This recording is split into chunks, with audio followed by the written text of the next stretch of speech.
On this week's episode, it's quite the surprise for Falcon and the Winter Soldier.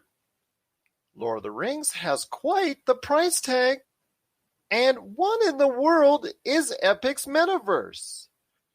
All this and more as we once again delve into the pop culture cosmos. Welcome to the pop culture cosmos. And we're back with another episode of the Pop Culture Cosmos.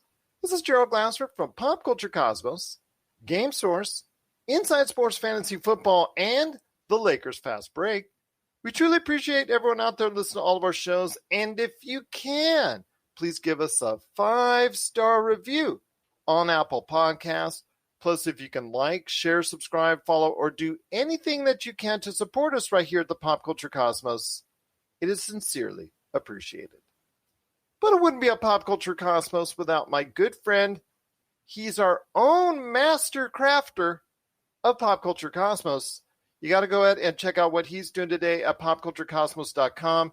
Everything that he does for Humanica Media. Also as well, his great shows, Topicocalypse, the Super BS Gamescast, and of course his awesome book as well, Congratulations You Suck, which you can get at Barnes & Noble. And, of course, that big Amazon thing going on there. It is my good friend. It is Josh Pederson. What's up, man? What is going on? Just another day here in paradise, as we always say. Yes. Good to have you back, man. Good to have you back. Of course. Of course. How you been doing?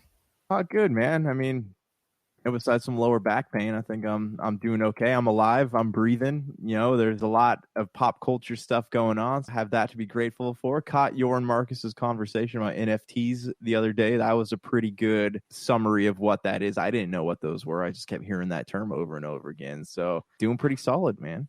Well, thank you so much for that. I hope everybody get a chance to check out that episode, the PC Multiverse. It's kind of like a little bit of an instructional thing because I was not familiar with it like you were a couple months ago when I interviewed Vince Atulu from That Sports Card Show podcast. And he said, you need to check out NFTs. And I said, why? Because that's the future of collecting. And sure enough, I delved into it hardcore. I've looked into it quite a bit. And it's a great explainer for what NFTs is, which is the future of collectibles.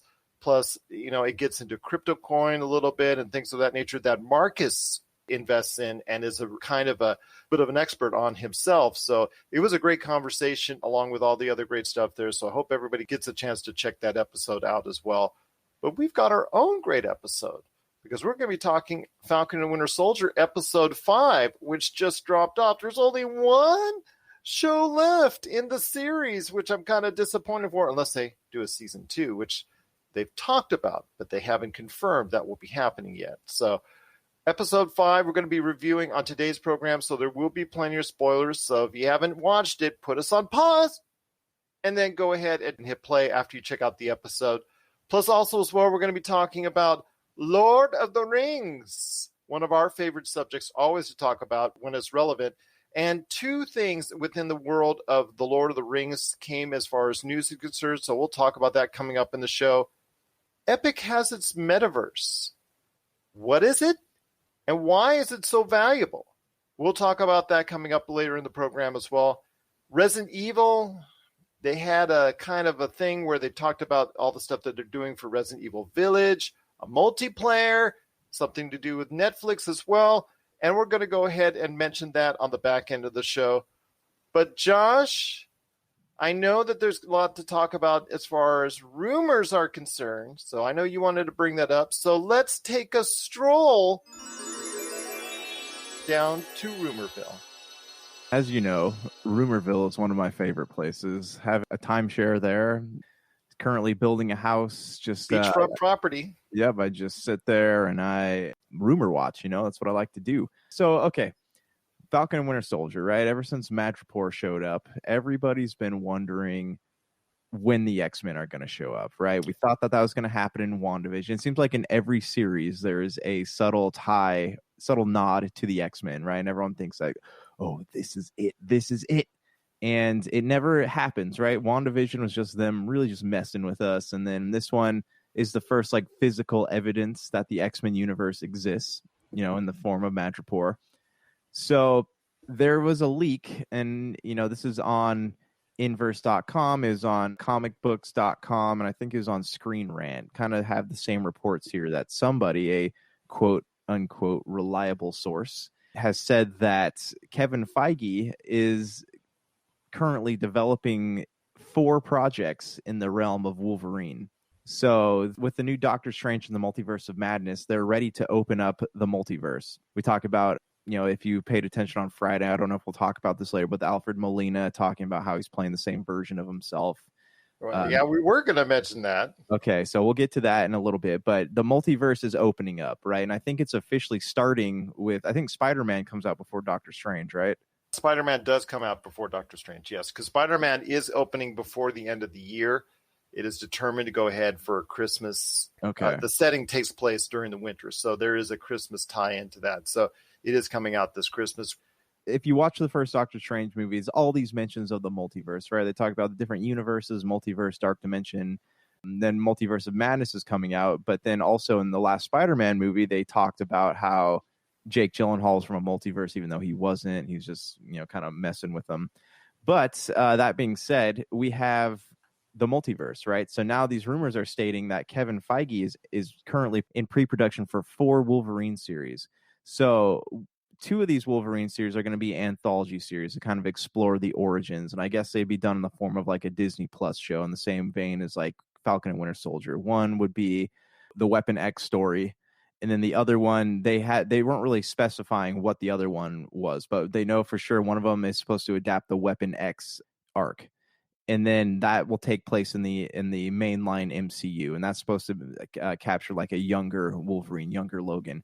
The other 2 allegedly in production here, one of them, it's supposed to have Hugh Jackman taking on the Hulk in one of them, and then another one having Hugh Jackman team up with the Avengers. So Hugh Jackman had said in an interview, he said he had spoke to Kevin Feige and said he would be interested in, after seeing like what's been going on with the MCU, he's been saying, I might be interested under one condition: you cannot undo my death in Logan.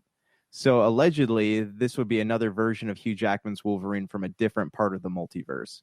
So these are the rumors. Take them with a grain of salt. Take them for what they are.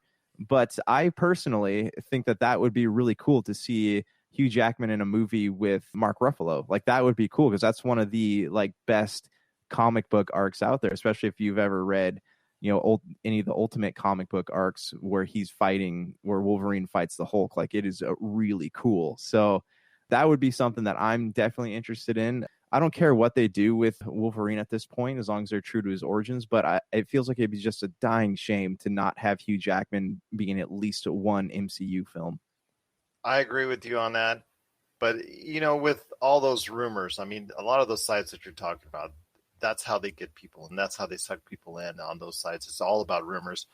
The grain of salt, I'm also taking it and pinching it all over the place because I don't know. Until I see Hugh Jackman walk across the screen in a Marvel Cinematic Universe movie, I'm not expecting it. I mean, because he's my age.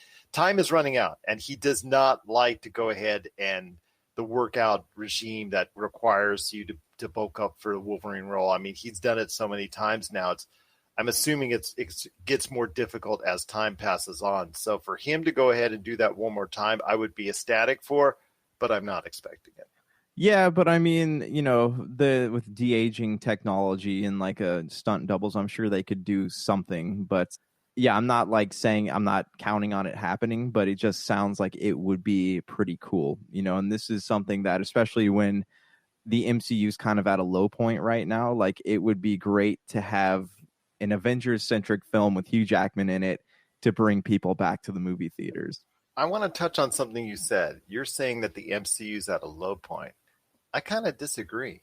I mean, we've seen the tremendous response to WandaVision, and also the internet is just hinging on everything that's happening in Falcon and Winter Soldier. Yeah. Is it truly at a low point? No, I'm not. So I'm not talking about like, as far as like fandom goes, but I'm talking about from a narrative standpoint. Like, okay, well, yeah, there's a slow ramp up. Yeah, I there's get nothing that. exciting happening right now. And then this is, we're trying to get people back into theaters. So this could be like the perfect opportunity to like create something that gets people stoked going into, 2022 or 2023. Again, I don't see him coming anytime soon onto the screen, but I'm hoping that will happen at some point in time. It's all about if he wants to go ahead and do the necessary work to put in to make it a believable Wolverine. Yeah, because that's a lot of work for anyone to go ahead and go through that. I mean, to do it in its 50s, you're asking quite a bit. I mean, as someone who is in his 50s, I definitely know how hard that could be. But well, hopefully, I am proven wrong and you are proven right with the trip down the Rumorville, and we will one day see Wolverine, a major force in the Marvel Cinematic Universe. I'm assuming it will happen. I think it will be with another actor. But what are your thoughts out there on the Wolverine? Are you excited about Josh's rumors about where the Wolverine might enter into the MCU and how many times and in how many ways? Share us your thoughts. popculturecosmos@yahoo.com. Hey, this is Chad from Ghost Toasters, and you're listening to Pop Culture Cosmos Podcast. For the latest news and information, analysis and opinions on the Los Angeles Lakers and the NBA, check out the Lakers Fast Break podcast today on wherever you get your podcasts.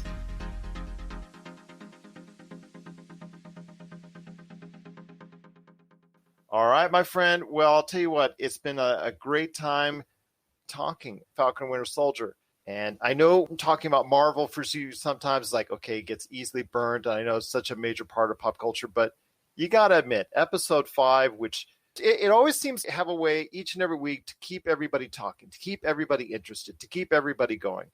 And this week was no different. And I'll tell you what, my friend, it was very interesting to see. I want to ask you right now, there was a major debut, and we're going into spoilers now. We're heading into Spoilerville. We went from Rumorville to Spoilerville because there was a major debut in Falcon Winter Soldier. And we'll talk about all the deep narrative and things that they were talking about during the course of the episode here in a minute. But there was a debut during this week's episode, and I want to ask you this. It was Julia Louis-Dreyfus, the award-winning actress from Seinfeld that everybody knows and everybody cares for and everybody has thought so dear. She did such a great performance for all those years as Elaine.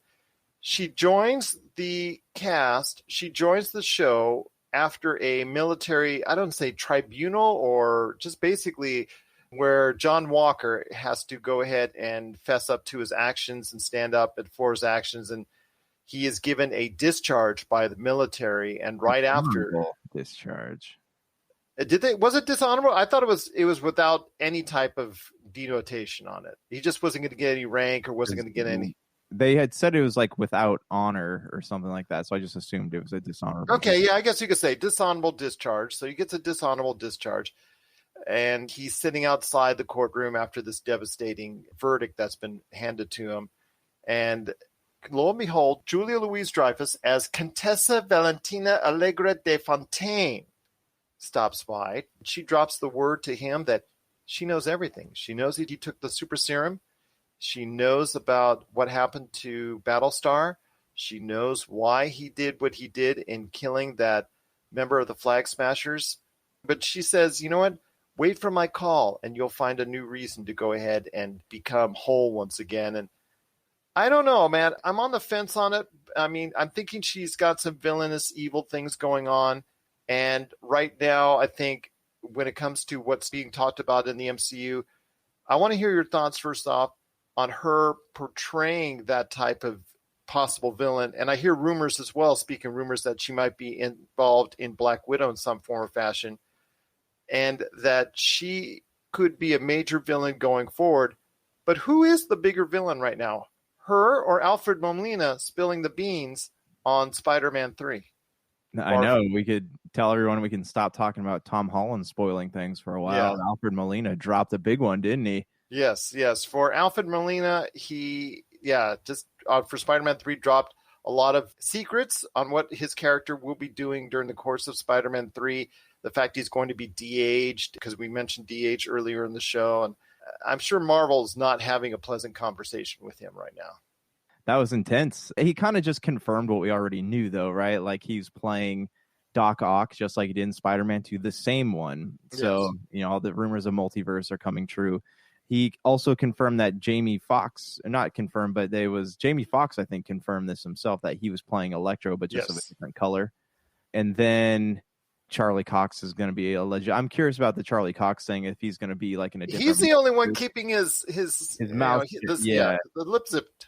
But I'm just curious if he's going to play like the Defenders actually takes place in the MCU, or if something ripped open the multiverse and Charlie Cox shows up. But, there's also rumors, back to Rumor Street, that Green Goblin or William Dafoe's Green Goblin is going to show up at some point. That has been mentioned.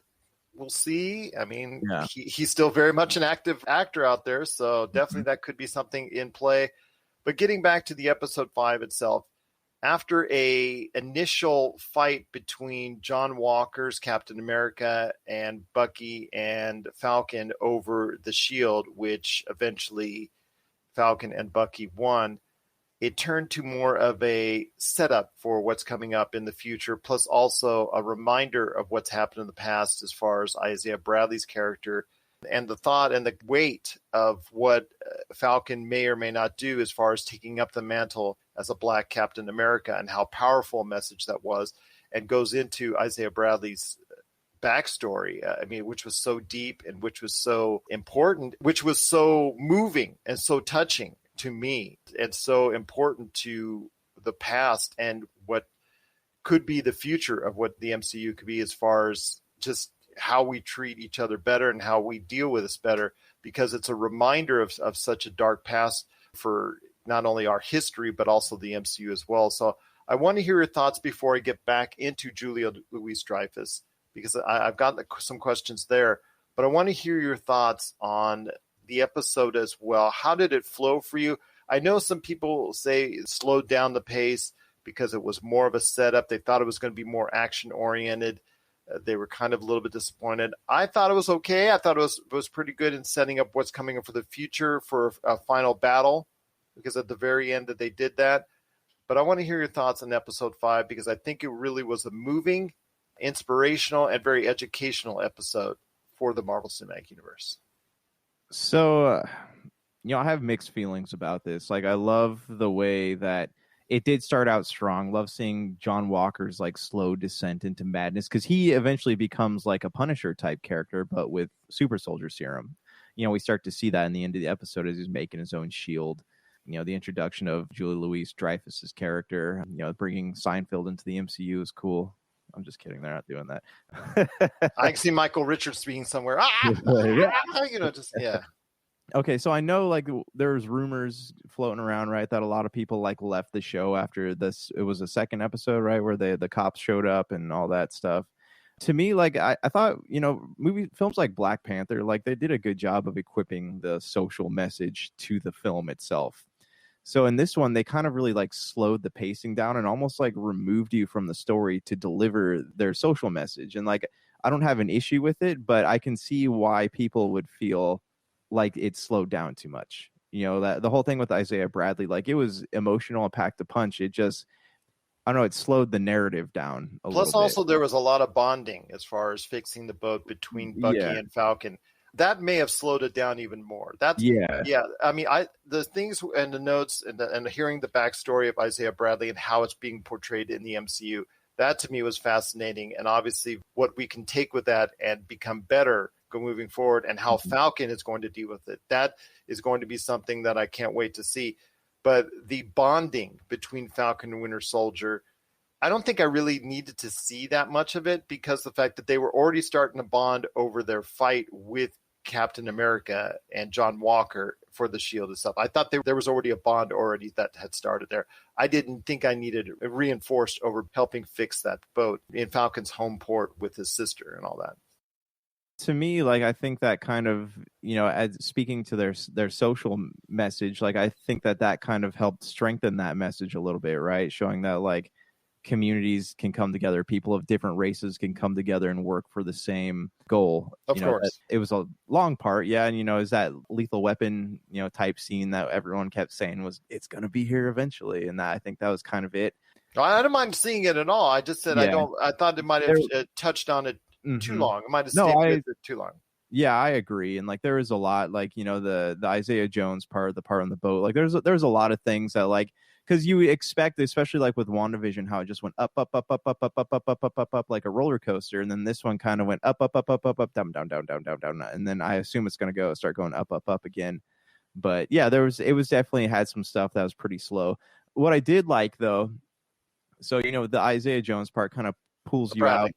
Isaiah Bradley, I'm sorry, kind of pulls you out a little bit, and then you see this old bitter man who thinks that the shield just represents oppression. And I was like, well, okay, well, where is this going? And then you see that scene where Bucky's on the couch, right, in Sam's sister's house, I guess, when he wakes up.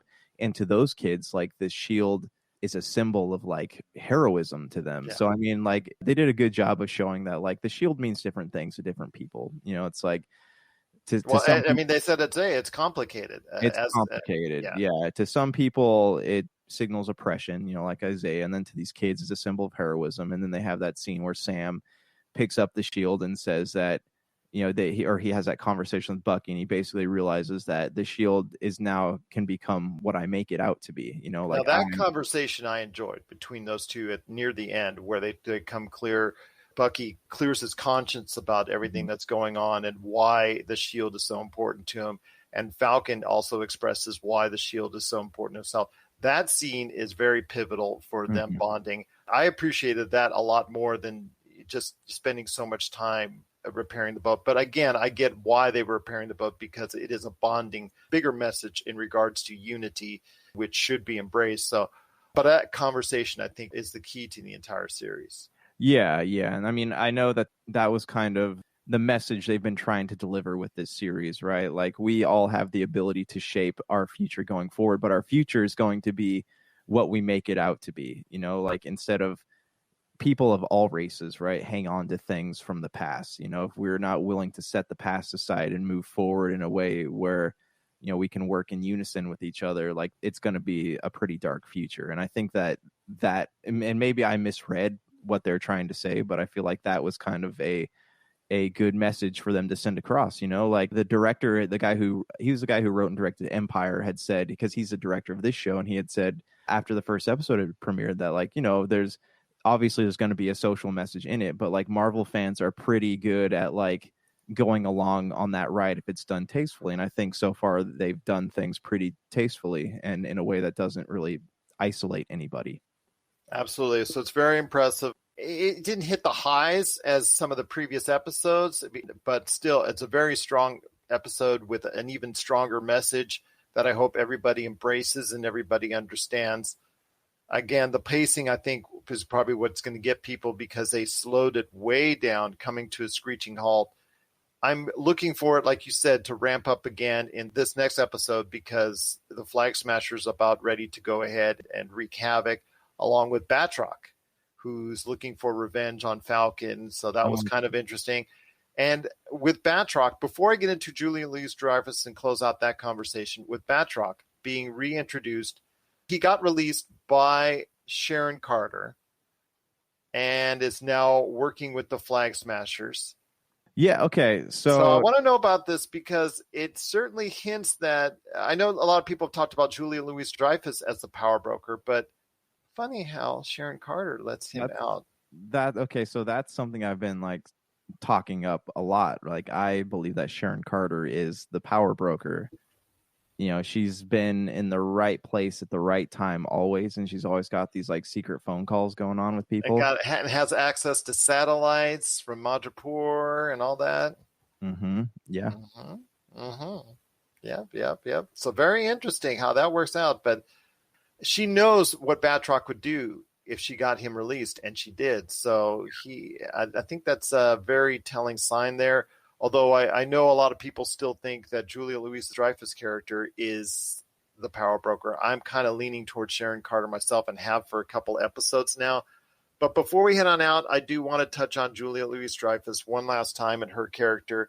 And the way she was introduced and the way she came in very Elaine-like, I would probably have to say. And I don't know if that's exactly the best fit.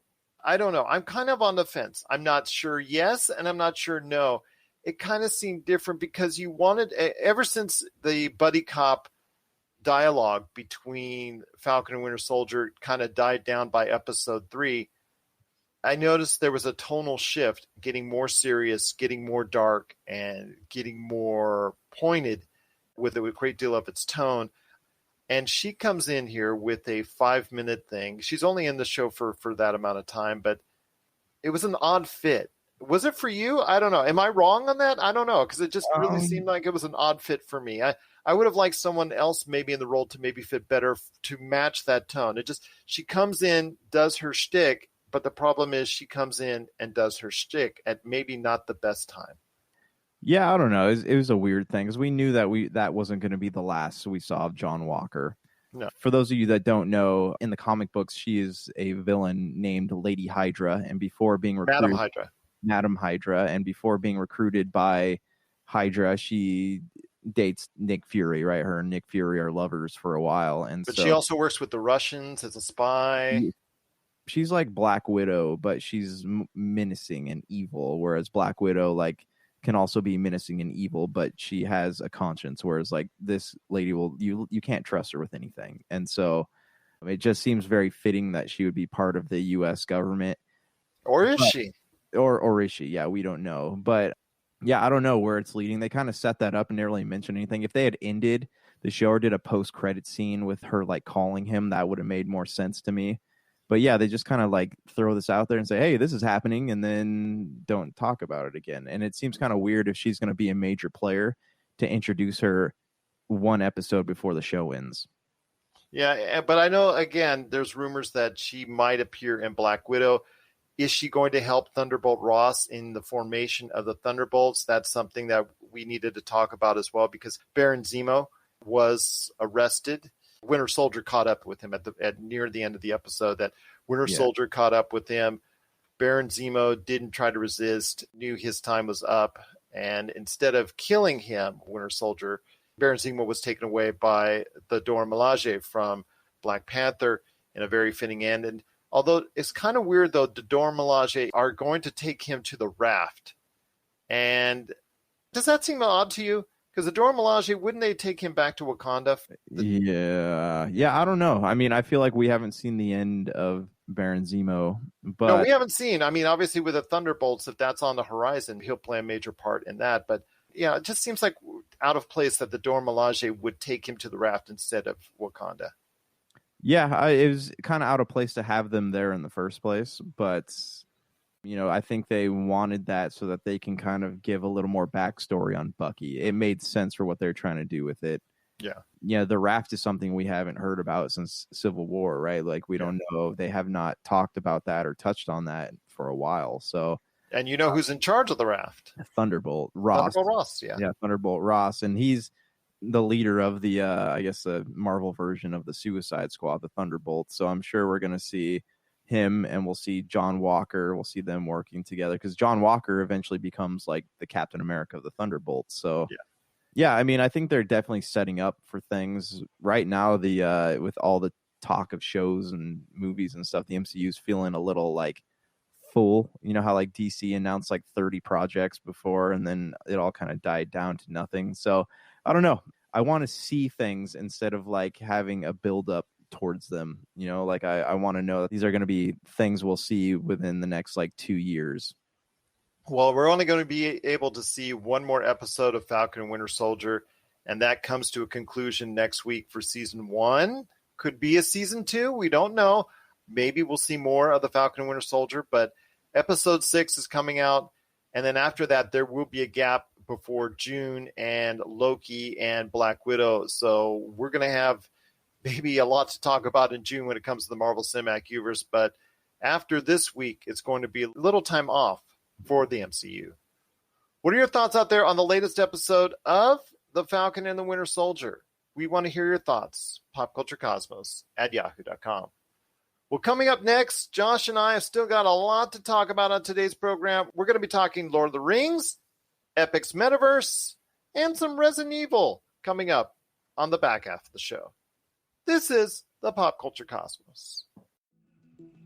Video game box art, the stories behind the covers, in which we talk to the illustrators and artists who are responsible for gaming's most iconic images. Don't forget to check out Video Game Box Art, the stories behind the covers, celebrating gaming's most iconic images from the people who created them. This and many more from Rob McCallum Films. And we're back with the Pop Culture Cosmos. It's Gerald Glassford coming right back at you here along with my good friend, Mr. Josh Pederson. Lord of the Rings, something you and I like to talk about, but we don't get a chance to talk about it enough, in my opinion, because a lot of the Lord of the Rings happened already before we actually started with the Pop Culture Cosmos. So we always have to be speaking about it in the past tense, but maybe not for long, because the big, huge Amazon show is coming in the not too distant future, hopefully as early as this year, but I'm not counting on it because it's such a huge production. And in fact, the price tag for season 1 almost matches what it cost to get the series rights in the first place. About $465 million is the projected budget for season 1. So I want to hear your thoughts. Insane. That is absolutely insane. But it also makes me think that we're going to get a really good product here. Like, I can't tell you how often I wish I had 12 hours to sit down and watch all 3 Lord of the Rings movies in one sitting. Like, a lot. And I keep hearing people say, they got the vaccine or whatever, and they had to take a couple days off, and they watched all the Lord of the Rings. I'm like, wish I had the time for that. That would be cool. I'm trying to get my daughters, who I named after the Lord of the Rings. Although my wife says she named it, or I say, well, we both say we named them after the Lord of the Rings. I'm trying to get them to sit down. Read the books, blah, blah, blah, blah. So in all modern pop culture, though, like, whether it's Big Bang Theory or whatever show you're watching on TV, every sitcom, Lord of the Rings is always associated with being a nerd, right? Like, they always reference, Family Guy does that a lot, but mostly it's in sitcoms where, like, it's not cool to be into Lord of the Rings. So it's harder to get kids who weren't around for that pop culture movement to be into Lord of the Rings. So that, that being said, I'm really hopeful that this Amazon show, which is actually supposed to be directly connected to the films, like, it's not being First Age, isn't it supposed to be the First Age? Yeah, the First Age, but it's not like it's considered canon, not that it's going to have like Orlando Bloom or anything. Maybe it will, I don't know. But so what's cool about this is that it doesn't cancel out the movie. So after you watch these shows or these seasons, I think it will be a good, and this might be 4 or 5 years down the road when hopefully they don't run the show for more than 5 seasons, but like, it'll be a good opportunity down the road for kids who right now are like, oh, I don't want to watch this, to be like, oh, maybe I do want to watch this, because I'm hoping that this Lord of the Rings show becomes what Game of Thrones should have been. I'm hoping to as well. And I'm hoping it will serve as an inspiration to go ahead and do so. I mean, my girls, we talked about this actually last night as far as their willingness to try and give it a shot. And I think with one saying maybe she'll sit down in the not too distant future with me to watch it, and the other one saying I would rather read the book, and that's something I think I could get more out of. And I was like, okay, you do what you want. It's there when you need it. It's not going away anytime soon. So I mean, it's something that, though, I would still love to experience with my kids. But I get you when you're saying about where the show could go. I'm hoping not an Orlando Bloom. Please, I'm hoping. I'm hoping for not an Orlando Bloom guest spot on it, because if we see that, that's going to be. How's the nicest thing to say about it? Because his guest spot in one of the Hobbit movies was 3 movies. Yeah, it was 3 movies. Oh, it was all 3 movies. That's right, it was all 3 movies. I kind of wanted to forget the Hobbit movies, even though I watched them. He looks much older, and if the idea is to play backwards in time, that's not going to help now that it's 5 years later than that. A quarter of that, like, what was it, multi-million-dollar budget is de-aging. Spent on de-aging him, yeah. Yeah, I don't know either. I know that if it's adapting Tales from the Silmarillion, like, there are some stuff with Aragorn in there, so it'll be interesting to see if Viggo Mortensen ever returns. But I don't know, man. Like I'm very hopeful that it's good. I don't need to see Viggo Mortensen or Elijah Wood or any of the characters in the other movies. I just want to see something that's good, something that takes you back to Middle Earth, has the same feel, the same like soundtrack, something that transports you to another world, something you can sit down for an hour at night and feel like you got the movie theater experience that Lord of the Rings offered. I would love to see that because it would, for me, it would be so inspirational again to relive and rekindle that fire and that love for the Lord of the Rings. The Hobbits, like I said, I saw them, but I've almost forgot them because they were just so like there. So let me ask you this though. Okay, 2 questions regarding The Hobbit. One, did you watch the extended cuts? I have watched the extended cuts, and again, they're okay. They are what they are, but they don't capture the spirit and the magic. I know that all 3 of them almost got $1 billion each. So you're talking about $3 billion worth of movies that they generated, and people seem to forget how successful they were. But it just didn't capture. It just didn't recapture that magic. It just did not. And I think for a lot of other people as well, it just did not do it. Well, it just did not do it. That's a big thing too. Like I think that the director cuts, like, they're so long, but I think the director cuts of The Hobbit do a better job than the original cuts. The original cuts were pretty bad, and they just were not great. But the difference between these I guess 2 film series is the fact that Lord of the Rings, like, there's a lot taking place in different places in Middle Earth, right? You have stuff going on in Gondor, stuff going on in Helm's Deep and Rohan and all that, and then in The Hobbit, it's literally the tale just shifts from the hobbits to whatever the fortress of the necromancer is. Like, there's not a lot going on. Like, Lord of the Rings did a great job of showcasing just how big Middle Earth was, just how big this fantasy world was, whereas The Hobbit felt very condensed, and like I don't know, it didn't feel overwhelming. It felt like underwhelming. Like I was expecting more Lord of the Rings, right? That feeling, because even in the dark times in Lord of the Rings, you got that like soundtrack, where you feel like you're in the Shire, and they got the music playing, and you feel really good. It just was not the same experience. But my second question here is, when your daughters are ready to watch Lord of the Rings, are you going to show them The Hobbit first? That's an excellent question. I'm going to probably say no. Actually, I'm going to leave it up to them. I'm going to leave it up to them if they want to, because going in, they'll already have a knowledge that they exist, and if they want to, we can go into it. I'm just not sure that by the time that they saw all 3 of the Hobbit films, that they would still have the initiative to go ahead and check out the rest of the Lord of the Rings, which are the really good films. Right. That'd be funny if they ended up having, like, after these shows come out on Blu-ray or whatever it is at the time, that they do extended cuts of each episode. Can you imagine that? Oh my gosh. Please don't. But I will say that when I first saw the films, one of the fascinating things I said was, my gosh, I did not know such a small country or island realistically on the map had such a diverse and wide open areas and so beautiful. To me, it's like the perfect advertising for New Zealand. Oh, for sure. Yeah. It's so huge. Comparatively speaking, I mean, you see it on a world map, it's not that much. And then you actually delve into it with the Lord of the Rings movies, and you're just like, it's jaw dropping, to say the least.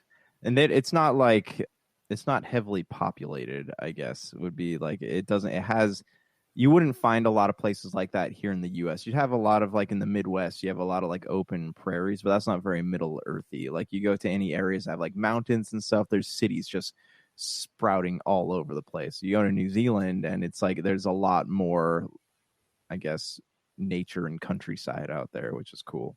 Yeah, absolutely. And I wish to revisit again. In fact, I've been itching to kind of see the movies again, the trilogy, but I'm holding off, waiting for the girls to get that je ne sais quoi that gets like, you know what, I'm going to go ahead and I want to watch it with you, Dad, and experience what you and Mom see in the Lord of the Rings, because that's how we really bonded, my wife and I, was initially over the Lord of the Rings. And I'm looking forward to seeing the Amazon series.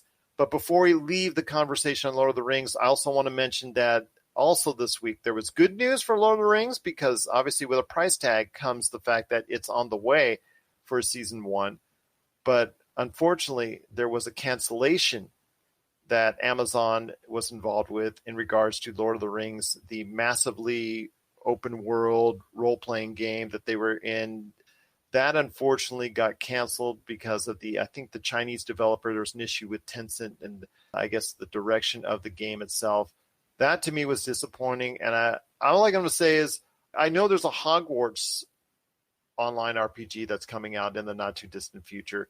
I'm hoping that if that does well, that initiative will for a Lord of the Rings online RPG, that's massively multiplayer that, anybody can join in and have fun with and experience. That initiative to bring that to life will come again soon. So, when it comes to MMORPGs, like these massive online things, I think the key to a successful game is making something much like with Elder Scrolls Online. You can play it by yourself. Like, you don't necessarily, there are harder things that you can do and you have to team up with people to do it. But if you're just in there to play and explore, you can easily do that by yourself. You go back to games like Final Fantasy 11 was one of the first big ones, right? And you have to you can't do anything without teaming up with people. So I think if they want to be successful, that they need to have a game where people can play and experience the world without having to engage with other people unless they want to.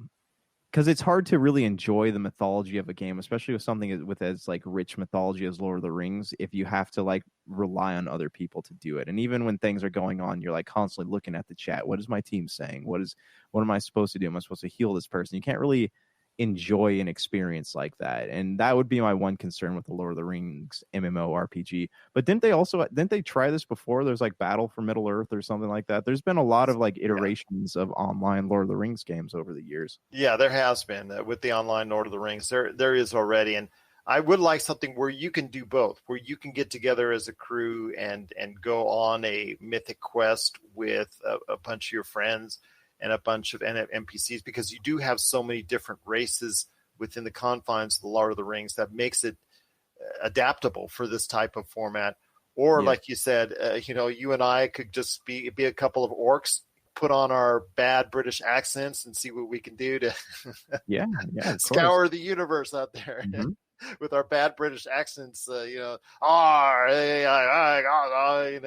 that and see what we can do to wreak some havoc. But yes, doing it alone or doing it as a group would be a great experience to do that in an updated setting. You're right. They had a Lord of the Rings online and still do to an extent, but it's just not, it's dated. It's like where we are with World of Warcraft and so many others MMORPGs that came out in the first decade of this century, that they've all seen their time come and gone. So now we need new updated stories, and people are always looking for what looks better, what plays better, what goes better with my experience. And I'm hopeful that they'll go ahead and revisit that at some point in time down the line. Yeah. I mean, and that's the hope, right? That we have a Lord of the Rings game that lets you experience the joys of an MMORPG with the joys of the mythology that this game comes from. And looking at a studio like Tencent, I don't know if they have the ability to do that, and it's just Tencent can do anything they want. They're loaded with cash. Yeah, but I mean, just their track history hasn't exactly shown that they can handle something of this magnitude, and I think that Bethesda would be a good company for something like this, or Ubisoft even would be a good company for something like this. So I don't know. Remember, also Amazon has their, I think, New World MMORPG that they're going to try to debut later this year after the 2 unsuccessful video game turns that they've had recently. Their track record's not so great either. Yeah, so we'll see how that works out. But yeah, I'm hopeful that a Lord of the Rings will be revisited in some type of video game format at some point in time down the line. Sure, yeah. I mean, remember those, what was it? The Two Towers and Return of the King were both amazing games, and they're still very highly rated today. Yes. Believe me, I enjoyed the Two Towers immensely, and there's been a couple other Lord of the Rings games that I've liked over the years, but yes, I would definitely like to see Lord of the Rings being revisited in a video game format, whether it's on a massive scale or maybe even just a regular old AAA campaign as well. What are your thoughts out there on Lord of the Rings Season 1? Are you excited for its appearance on Amazon? And are you disappointed that the Lord of the Rings massive online role-playing game that was in development got canceled. Please share us your thoughts. popculturecosmos@yahoo.com. You're listening to the Pop Culture Cosmos. Don't touch that dial. Wait, do people still use dials? If you need your video game fix, be sure to check out Retro City Games. Located in Town Square on Las Vegas Boulevard or in Henderson, Nevada, Retro City Games has the cure for all your video game vices. Retro games and games for current consoles, Nintendo, Sega, PlayStation, Xbox, and more. Retro City Games has all the staples from any library and some highly collectible offerings too. So pick up a few games today at Retro City Games in Town Square on Las Vegas Boulevard or in Henderson, Nevada. Retro City Games is your video game metropolis. We've still got 2 more things to talk about on today's program. It's been a great episode so far, and I really, truly thank you for joining us. But before we head on out, Mr. Josh Pederson, 2 things to cover. 1, a whole bunch of companies are giving a whole bunch of money to Epic. Why? In preparation for a metaverse. And what do I mean by a metaverse?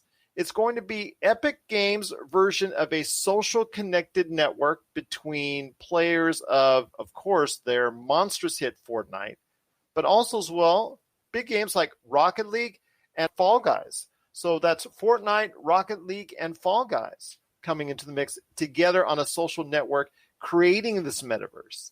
And there's tons of money being put into it. In fact, Sony has dipped in, I think, $200 million. I think there's been $1 billion invested overall.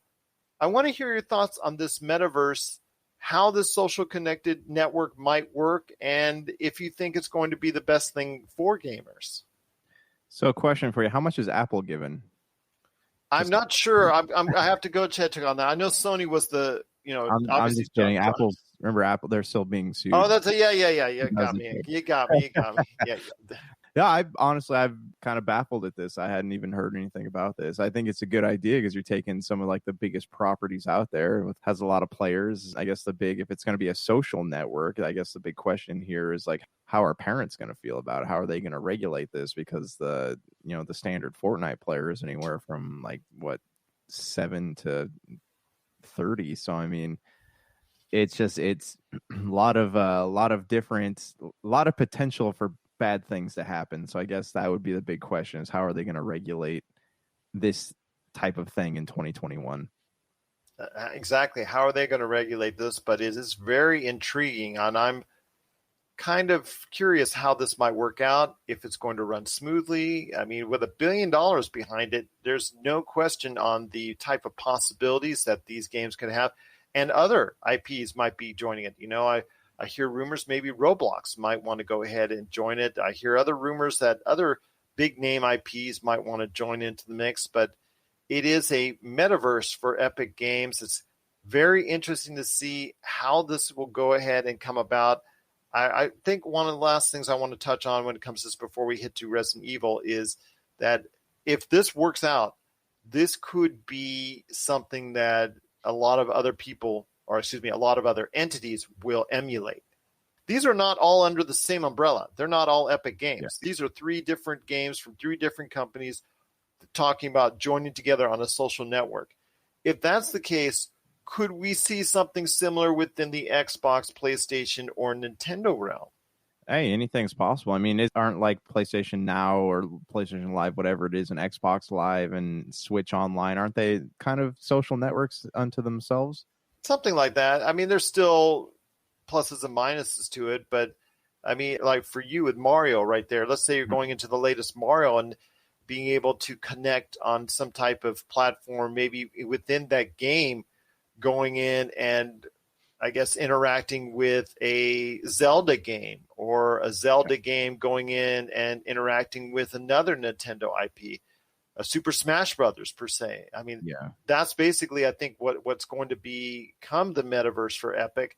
I think something similar where you could be like on PlayStation, go from an Uncharted to a God of War, maybe something like that. That to me, if this works out with Epic's metaverse, these other companies are probably going to follow suit. Yeah. And it's going to be just more than just, oh, hey, bud, what's up, as far as the chat is concerned.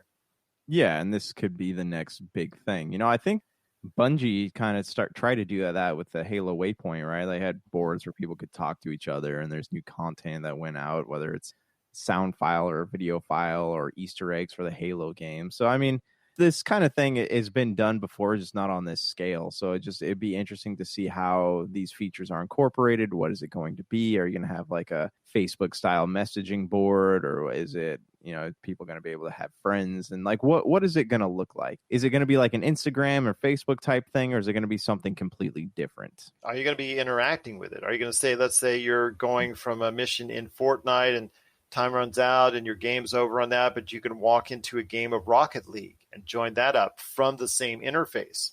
Or could you go into a game of Fall Guys from that same interface? So let's find out and see what's going to go on with that, because I'm very curious why all these companies are going to invest $1 billion into this. Whatever pitch Epic Games has had, it's really worked. Yeah. What are your thoughts out there on Epic's Metaverse, a social connected network possibility between three of the major games for gamers out there? And what are your thoughts about possibilities for other type of metaverses in the video game universe? Share us your thoughts. popculturecosmos@yahoo.com. Well, my friend, again, it's been a great episode. I cannot thank you enough for always being a part of it. We truly appreciate it. But before we head on out, Resident Evil was kind of evil this past week, because Resident Evil Village got an update with some new demo walkthroughs and that we saw that looks really good.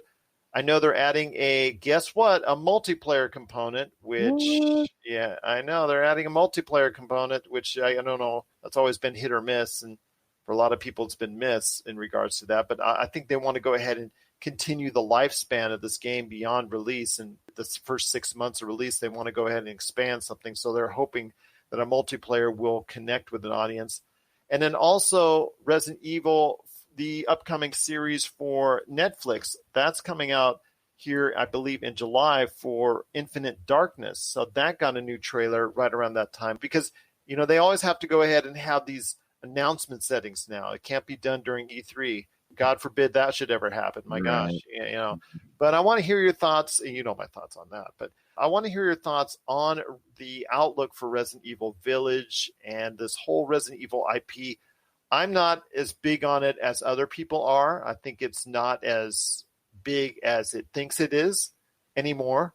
I think it's a nice IP. I don't think it's a top-of-the-line IP. But then again, if Resident Evil Village is a hit, that could change the whole perception of just how good the Resident Evil IP can be. Yeah, it's possible. I also think that it could suffer from something that like Final Fantasy suffers from, right? Is that there's so many numbered entries that the idea of getting involved in something at like the 8th entry just seems like an exercise in exhaustion. Yeah, I mean, it could be everything people want it to be and more, or it could be something that attracts the older fans and something that doesn't really pull a lot of newer fans in. I know, like, I jumped in at Resident Evil 2, but that was only like the second one that came out.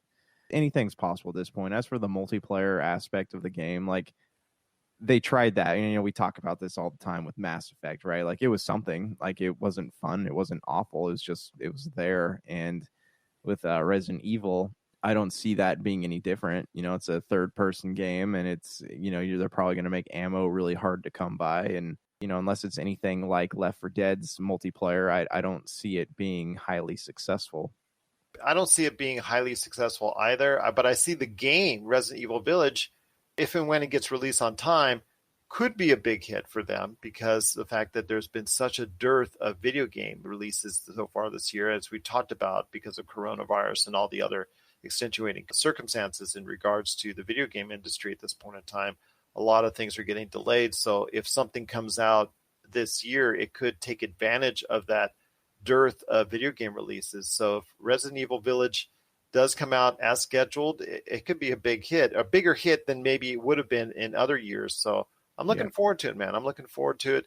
Do you think Resident Evil Village, from what you've seen so far as the campaign or the demo is concerned, is something that you want to go ahead and at least invest some time into? Definitely looks like a great game. Resident Evil games, like, especially with this switch to first person, like it's practically reinvented the series. So it's definitely something that I will play. But again, like, it's such a old franchise that I'm not sure how many people it's going to be bringing to it from, say, the generation who didn't grow up with the first few Resident Evil entries.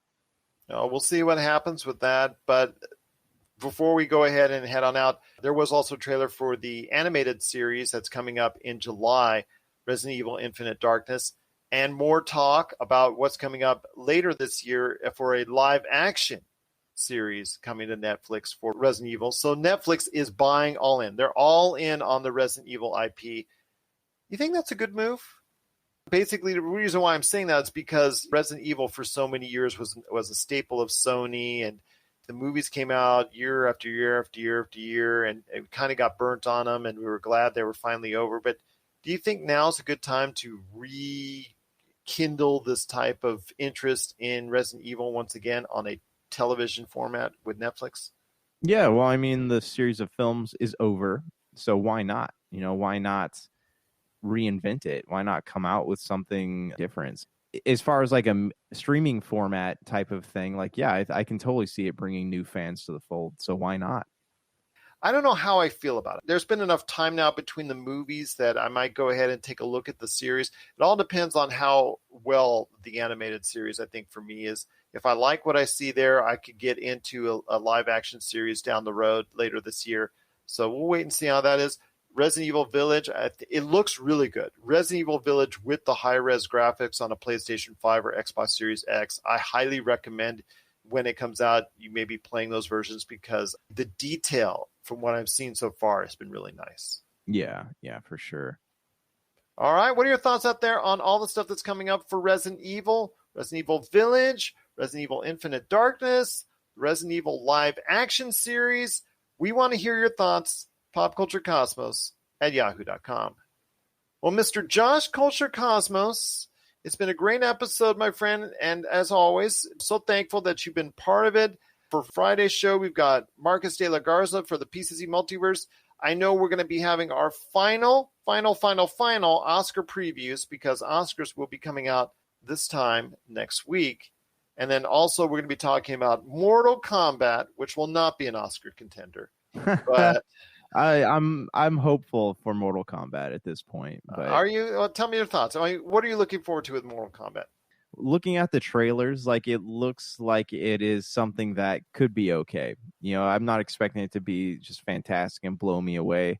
I'm not expecting it to be truly awful either. I'm expecting it to be a good popcorn flick, much like Kong vs. Godzilla. And I think that that's what it's on its way to be. Something that I won't feel like I've wasted my time with. I know you also got a chance to catch up with the Justice League, and you wanted to go ahead and talk about that. No, you didn't get a chance on last week's show, but any thoughts on that before we head on out? It was long, yes, but I feel like the extra scenes kind of made the film better. There's no way his vision could have been told in movie theaters. So, I mean, luckily, I think it's better that it had to wait until the streaming services, like these epic streaming shows, became a thing before it came out. So I honestly the Joss Whedon cut was awful, and it sounds like he did a lot of terrible things to people, but it sounds like this was the right time for Snyder's vision to come out. Now, the ball is in DC's court. There's a lot going on. There's a lot that people are wanting for. I've seen the hashtag for Finish the Snyderverse and Deathstroke and all that stuff. So the ball is in their court, and I think that if they veer away from the Snyder cut or the Snyder universe, they're going to have a lot of angry fans, and we're going to see, as a result of that, we'll see box office numbers drop significantly. I'm just still hopeful that when we were with the Whedon cut, again, the only thing that I really liked from it was the romance between Batman and Wonder Woman. I thought that was really good, but that wasn't shown at all or showcased at all really in the Snyder cut. Yeah. And then the mentioned, which was removed in the Snyder cut, of the possibility of a Justice League versus Hall of Villains. And that was something I know at the time you and I were really excited for, the possibility of that happening, or the possibility of seeing that on screen. I'm hoping they'll revisit that idea because I think that's one that's going to carry a lot more weight than just a traditional Thanos wannabe in Darkseid. Yeah. Darkseid is very menacing. So, I mean, there's definitely some potential there for him to be a big bad. The DC universe has no direction, so I don't see why not just start where it is now, where the Snyderverse left it. Again, I would love to see a Hall of Villains. Everybody getting all the villains versus that climactic. Something like we see in Endgame, except for all the villains that we know from the DC universe against all the heroes from the DC universe. That to me would be much more compelling to see another big baddie like Darkseid trying to take over the universe, something to do with going to Earth and something hidden within the Earth, and a lot of things we saw already that Marvel beat them to the punch on, and going down that road once again. Yeah, I agree. It'd be cool to see that happen. You know, right now it sounds unlikely, but anything's possible. Anything is possible, indeed. So for Josh Pederson, this is Gerald Glassford. It's another beautiful day in paradise right here in the Pop Culture Cosmos. We thank you for listening. And here's hoping you have yourself a great